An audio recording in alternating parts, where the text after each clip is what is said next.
Hey everybody, this is Michelle Dyer, and I'm sitting here editing, and I left out a really big chunk of this whole thing. I listened to the Suze Orman Women and Money podcast, which I talk about all the time, which you definitely need to listen to. And she had an email from somebody who said that they had gotten inheritance and they paid off their credit card bills, but they still feel broken. And they still feel broke. And she said, you feel broke because you're broken.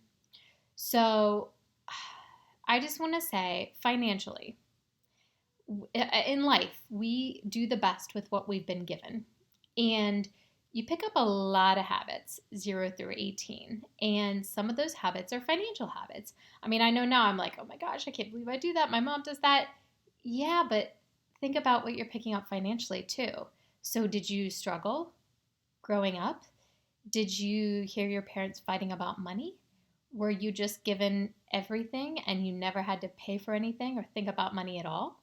I mean, the grass is always greener. The people who struggled were like, oh, it'd be great to get handed everything. And then the kids that were handed everything get older, and then all of a sudden the real world hits. And what are utilities? What is rent? What do you mean I have to make this money? Like, the life I've been accustomed to costs how much? So I just want to say, be easy on yourself. And I'm really proud of you for learning and for growing. And that's the only thing that we can do now, is learn and grow and gain more information. And that is what you are doing. And I'm really, really proud of you for taking advantage of this time of growth and to learn. Don't be hard on yourself for things that you've done in the past. It is okay.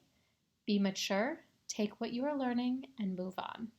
And just be proud of yourself that you are seeking out information and you are trying to grow, because I am proud of you.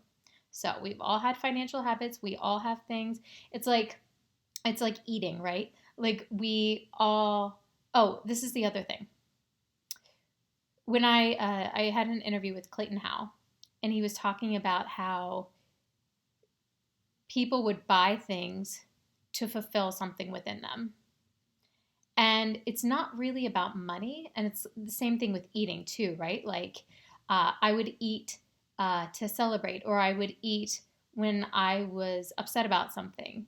And it's emotional eating. Well, it's emotional spending money too. So the first thing is, take care of your emotions, because why are you buying that purse, or needing to go out and drink every night, or needing to feel like you need to go out to the club and be with friends and party?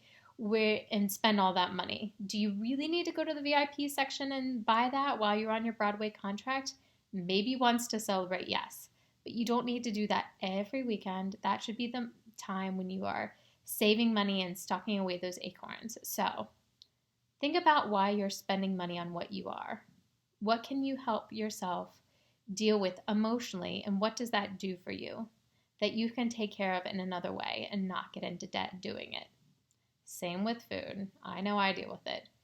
So, anyway, take care of yourself emotionally, and that will help you financially and health-wise. So, be nice to yourself and be proud of yourself for learning and growing right now.